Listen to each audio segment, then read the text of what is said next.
Isang pinagpalang araw po sa ating lahat, mga giliw ko po, mga taga-subaybay sa ating pong programa dito po sa YouTube channel ng Ron Yepes.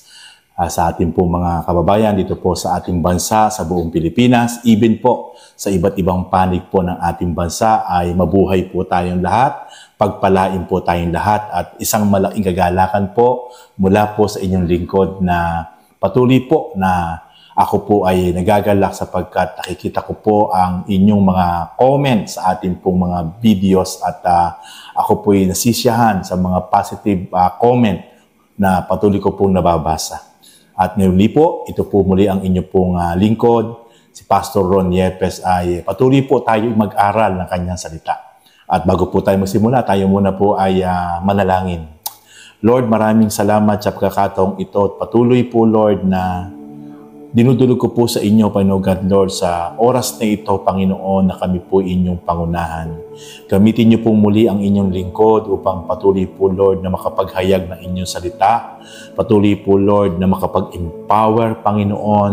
Patuloy po, Father God, Lord, makatulong sa buhay pananampalataya ng bawat isang aking mga kababayan, Lord God, na patuloy po, Lord, na sumusubaybay sa programa pong ito ng inyong lingkod sa YouTube channel. Salamat po, Lord, at patuloy po, O God, Lord, na kayo ang maparangalang, kayo ang mataas, patnubayan niyo po kami, samahan niyo po kami, pagpalain niyo po kami, O God. Ito po ang aming panalangin.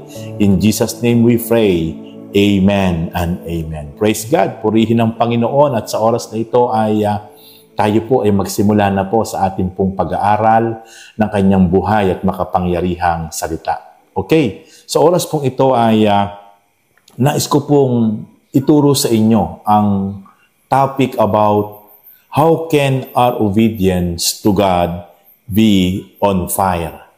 Paano nga ba magiging maapoy ang ating pagsunod sa Diyos? Ito po yung napakaganda na talakayin po natin sapagkat napakarami po kasi ng mga mananampalataya, napakarami po kasi ng mga Kristiyano na dumarating po sa point na nawawala na po ng init, nawawala na po ng alab, nawawala na po ng passion sa pagsunod sa Diyos. Kaya ito po dapat ay yung patuloy po na muli po nating maibalik. Yung pong muli mapag-apoy, mapag-alab, yung ating pong pagsunod, yung ating pong paglilingkod sa ating Panginoon. Okay? Many believers today struggle with a cold or lukewarm faith. Their obedience to God becomes routine, passionless, or inconsistent. But God desires that we follow Him with zeal, joy, and fire in our hearts. How can we have a fiery, passionate obedience to the Lord? Maraming mananampalataya ngayon nahihirapan sa malamig o papalabnaw na pananampalataya. Ang pagsunod sa Diyos ay nagiging pawang obligasyon na lang. Wala nang sigasig init, ngunit ang nais ng Diyos ay sundin natin siya ng may apoy sa puso, kagalakan at buong sigasig. Papaano nga ba magiging maapoy ang ating pagsunod sa Diyos? Yan po ngayon yung ating pong sasagutin, yung tanong na yan na ating pong topic. Romans chapter 12, verse 11, never be lacking in zeal, but keep your spiritual fervor serving the Lord. Magpakasigasig kayo at panatilihing nag-aalab ang espiritu sa paglilingkod sa Panginoon. Yan po yung nais ng Diyos na maranasan po natin. Yan po yung nais ng Diyos na patuloy na ma-experience po natin habang tayo po'y nabubuhay sa ibabaw ng mundo, na patuloy po tayo magiging masigasig, patuloy pong mag-aalab yung ating pong espiritu to serve the Lord. Yan po yung nais na makita ng Diyos sa buhay ng bawat isa po sa atin. God called us to passionate obedience, not dry religiosity, when our hearts burn with love for Him. Our actions follow with enthusiasm and joy. And fiery faith leads to consistent obedience even in trials. Tinatawag tayo ng Diyos sa mainit at masigasig na pagsunod. Hindi malamig o relihiyosidad. Kapag ang ating puso'y naglalagablab sa pag-ibig sa Diyos, susunod tayo ng may kasiyahan at sigasig. Ang maapoy na pananampalataya ay nagbubunga ng matatag na pagsunod kahit sa gitna ng pagsubok. Kaya po, napakahalaga po na talagang lagi pong maging on fire yung ating pong pagsunod sa Diyos. Sapagkat yung maapoy na pananampalataya at pagsunod ay ito po'y nagiging matatag ang ating pong pananampalataya kahit sa gitna po ng pagsubok. Kaya po, very advantage yung pong talagang naging nag-aapoy, naglalagablab yung ating mga pananampalataya. Now, how can our obedience to God be on fire? Ito po ngayon ang atin na pong lilinawin at pag-aaralan. Kung paano talagang mag-aapoy, maglalagablab yung ating pagsunod sa Panginoon. Na kailangan pong ma-maintain po natin. Number 1, draw near to God daily. Kailangan po patuloy po tayong lumalapit sa Diyos. Araw-araw. Patuloy po tayo talagang nagpapatuloy na humahakbang papalapit sa pagsunod sa Panginoon. Hindi po pwedeng pagmaisipan lang natin or seasonal lang yung ating pong patuloy na paglapit sa Panginoon. We need to consistent draw near to God daily, not seasonal. Ito po yung napakahalaga na dapat po lagi natin maging principle in our lives. In the book of James chapter 4 verse 8, come near to God and He will come near to you. So, makikita po natin na kapag tayo po'y lumalapit sa Diyos, ang sabi po ng James chapter 4 verse 8, ang Diyos ay lalapit sa atin. Kaya po, the moment consistent yung ating pong paglapit sa Diyos, ang Diyos naman po'y laging magpapadama at magpaparanas sa atin. Sapagkat yun po ang sinasabi ng James chapter 4 verse 8. You can stay on fire if you're distant from the source, a daily relationship with God through prayer, and the Word fuels your spirit. Hindi ka mananatiling maapoy kung malayo ka sa pinagmumula ng apoy. Ang araw-araw na pakikipag-ugnayan sa Diyos sa pamamagitan ng panalangin at salita ay nagpapalakas ng apoy sa iyong puso. Kaya napakahalaga po yung very consistent day after day na tayo po ay lumalapit through prayer and word, sapagkat the moment tayo po ay lagi nakakonect dahil andun po yung source of strength, tayo po'y hindi po manglulupaypay, hindi po manghihina, sapagkat araw-araw consistent na tayo po lagi ay nakakonect, patuloy pong lumalapit sa ating Panginoon Diyos through intimacy prayer and intimacy devotional by the power of the Word of God. Kaya patuloy po tayong mag-aalam, patuloy po tayong mag-aapoy. Second point, remember God's love. Napakahalaga po na lagi nating aalalahanin iisipin yung napakadakila at walang katulad at walang kapantay na pag-ibig ng Diyos, ipinadama ng Diyos sa bawat isa po sa atin. Through our Lord Jesus Christ. Napakahalaga po na wag po natin yon makakalimutan. Lagi po natin yon iisipin. Lagi po natin yon i-remind sa ating po mga sarili. Para patuloy po ng bawat isa po sa atin ay talagang patuloy po nating maranasan ang maalab at maapoy na pagsunod sa Diyos. In the book of 1 John chapter 4 verse 19, we love because He first loved us. So makikita po natin tayo'y umiibig sapagkat hindi ang unang umibig. Sapagkat Siya ang unang umibig sa atin.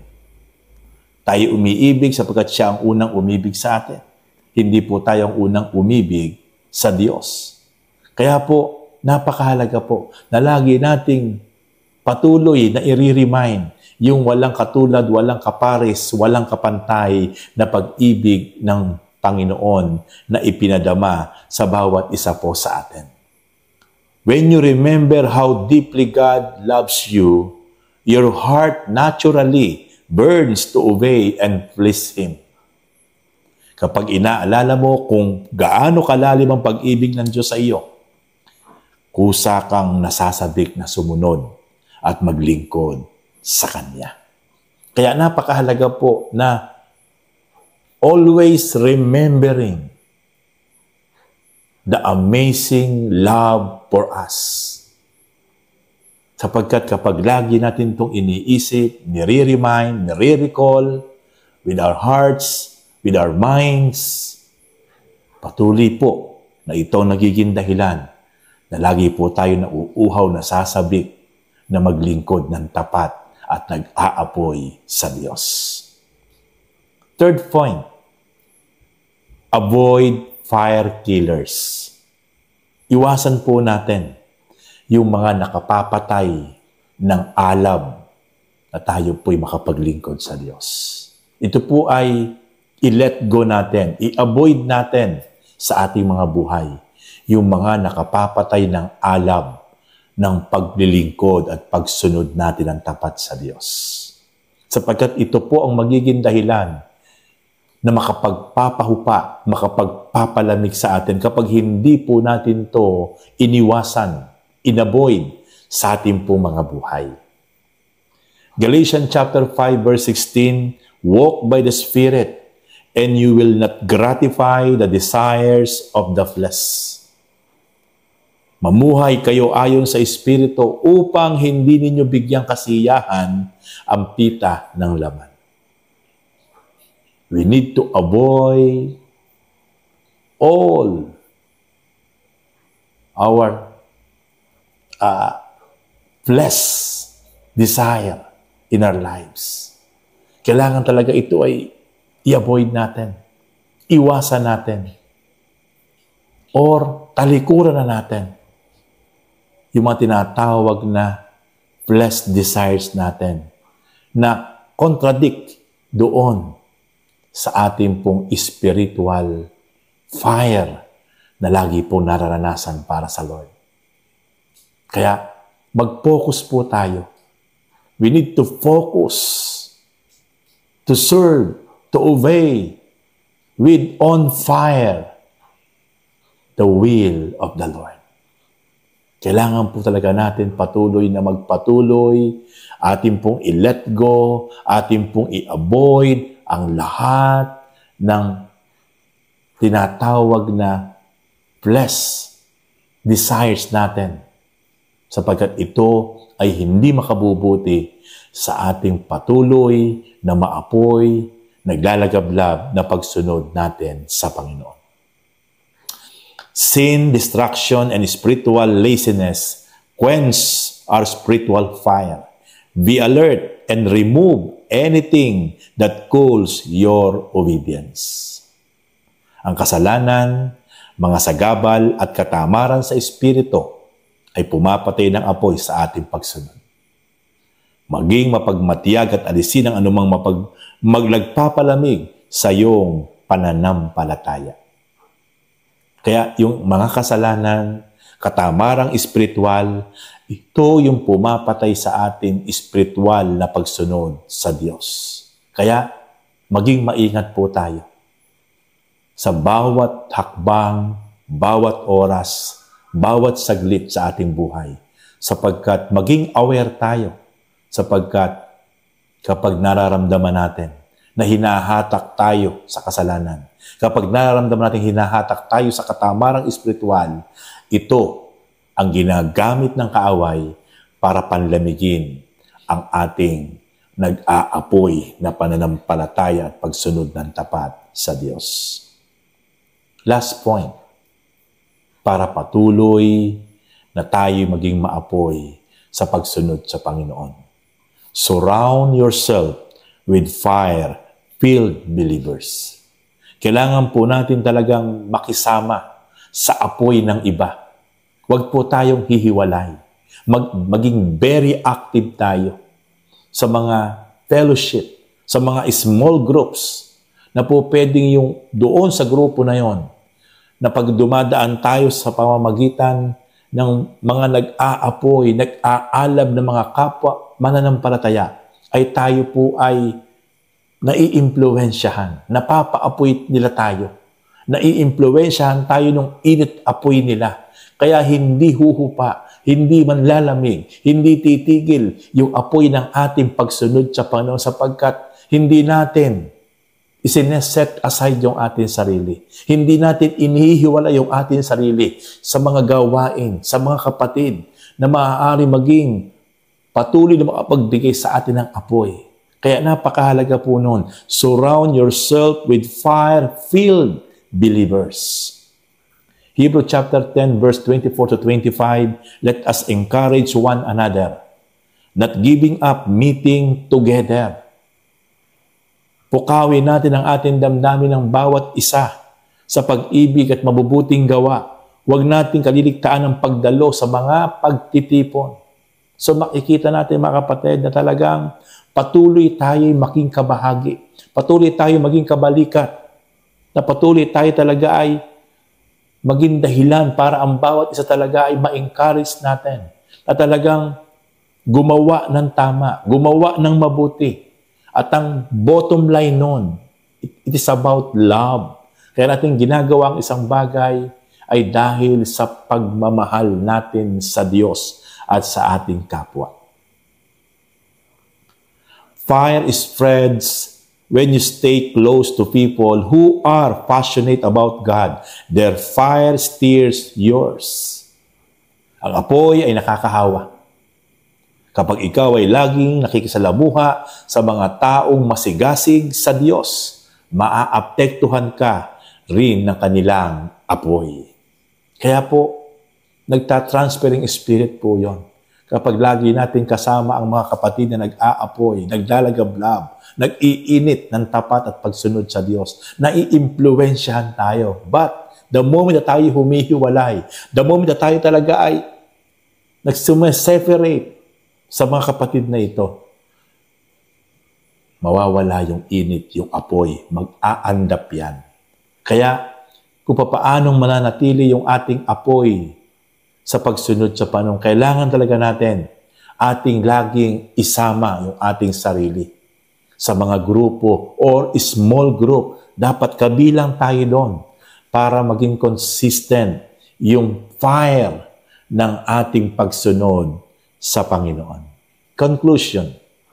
Luke chapter 24 verse 32, were not our hearts burning within us while He talked with us on the road and opened the scriptures to us? Hindi ba't nag-aalab ang ating puso habang tayo na kinakausap sa daan at ipinapaliwanag sa atin ang mga kasulatan? Kaya mga kapatid, habang tayo meron tinatawag na intimacy relationship sa Panginoon at yung kanyang conviction by the power of the Holy Spirit ay nararanasan natin, ito ang patuloy nagbibigay sa atin ng burn fire para patuloy tayo mag-alab sa pagsunod sa ating Panginoon. A burning heart begins with a real encounter with Jesus. If we stay close to Him, abide in His Word, and live by His Spirit, our obedience will be full of fire, not out of duty, but out of delight. Ang naglalagablab na puso ay nagsisimula sa tunay na pagkikita kay Jesus.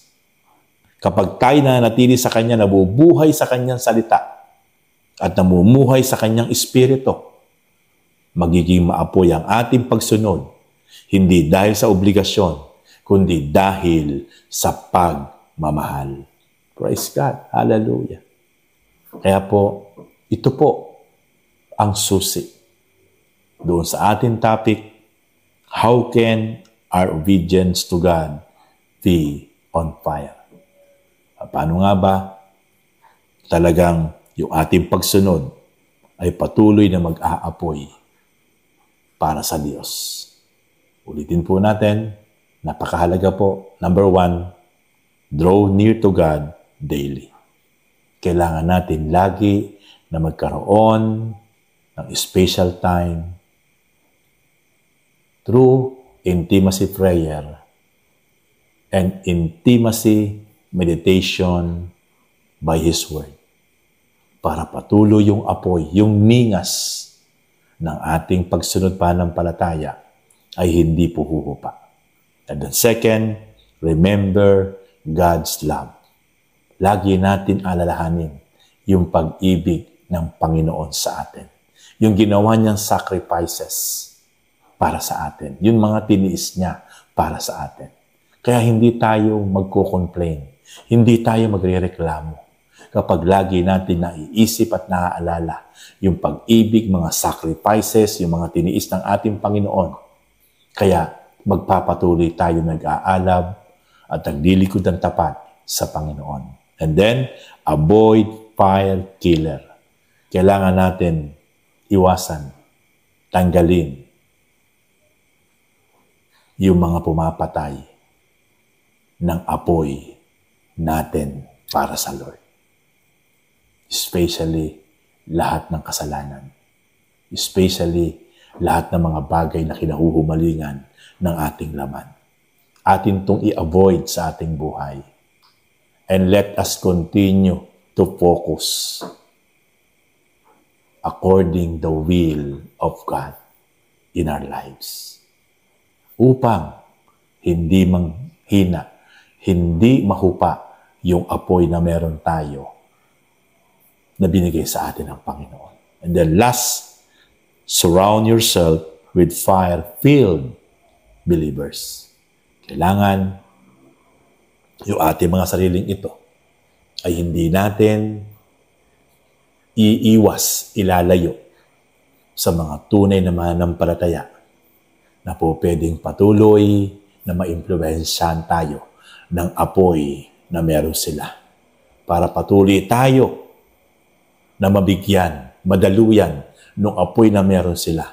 Na kapag dumarating yung time na parang tayo ay nanghihina at nanlulupaypay, muli na naglalagablab, muli na nasisinagan, muli na nag-aalab tayo sapagkat lagi natin isinasama, ikinukonek ang ating mga sarili.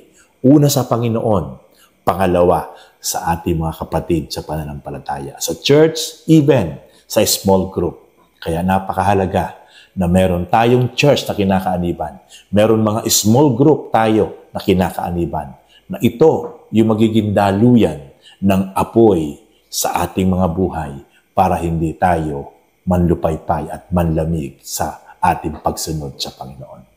Kaya kapatid, I tell you, patuloy ka lang. Talagang sumunod, mag-alab, maglingkod ng tapat sa Panginoon. Sa oras na ito, tayo manalangin. Lord, salamat po sa oras na ito sa inyong mga salita. Pinupuri ko po kayo at pinapasalamatan, Lord God. Salamat po sa topic na ito, Panginoon, na kung papaano ang bawat isa po sa amin ay makasusunod na patuloy pong may apoy, may alab sa inyong harapan. Patuloy niyo po kaming pangunahan, patuloy niyo po kaming samahan. Hiling ko po't dalangin ng bawat isang kapatid, Lord, na ngayon po ay nanood, Panginoon, sa oras nito. Alam ko po, Lord, na nakikita niyo po, Lord, sila ngayon, O God, anuman po yung kanilang kalagayan, sitwasyon sa buhay. Lord, we're praying, Father God, Lord, na patuloy, O God, kayo ang gumalaw at kumilos sa buhay nila. Kayo ang patuloy, Panginoon God, Lord, magbigay ng init, magbigay ng apoy. Muli niyo po ibalik, Lord, yung kagalakan, O God. Muli niyo po silang pagkalooban, Lord, Panginoon, ng kapayapaan, kasiyahan, sigasig, init, O God, passion and compassion, O God, to obey with fire, Panginoon. Salamat po, Lord. Hallelujah. Salamat. Patuloy po maranasan po nila yung kapayapaan, yung kagalakan, O God, yung pagpapala na mula sa inyo, Father God. I-bless niyo po yung mga buhay nila, Panginoon God. Pagalingin niyo po, Lord, Panginoon, yung kanila po mga karamdaman, sakit na physical, spiritual, Panginoon God, Lord. We're praying, O God, Lord, healing and miracles, O God, Lord, ay maranasan po nila, Father God. Hallelujah. At Lord, yung po mga prayer request nila, Lord, Panginoon, I pray, Father God, Lord, na patuloy po, i-grant niyo po, Lord, yung mga prayer request nila, O God, at patuloy po iti maging dahilan, O God, maging life testimony nila, Panginoon God, kung paano po kayo kabuti sa kanilang mga buhay. Salamat po, Lord, Panginoon, Lord. I declare and I confess, Panginoon, Lord, hallelujah, na patuloy po, Lord, yung pong blessing ay dadaloy sa buhay nila. I speak blessing upon blessing. I speak healing upon healing, O God, Lord, ay dadaloy sa buhay nila, Father God, hallelujah. I speak restoration upon restoration, O God, Lord, sa kanilang mga spiritual life, Panginoon. Hallelujah. Salamat po, Lord. Maraming salamat, Lord. Muli, ito po ang aming panalangin, O God, in the name of Jesus Christ. Amen and amen. Praise God. Muli po, mga kapatid, maraming salamat, Lord. Salamat sa inyo pong panonood at sa inyo pong pagsuporta sa ating pong programa, at patuloy po kayong pagpalain ng Panginoon, patuloy po kayong mag-subscribe para po lagi kayong updated sa mga bago po namin, mga bago po natin ina-upload na mga videos, at paki-like na rin po at paki-share na rin po yung pong ating mga videos para po mas lalo pa na lumaganap at maraming makapanood at mapagpala sa programa pong ito ng Pastor Ron Yepes. Salamat po, Lord, at salamat sa inyo, mga kapatid. God bless you all and God richly bless you.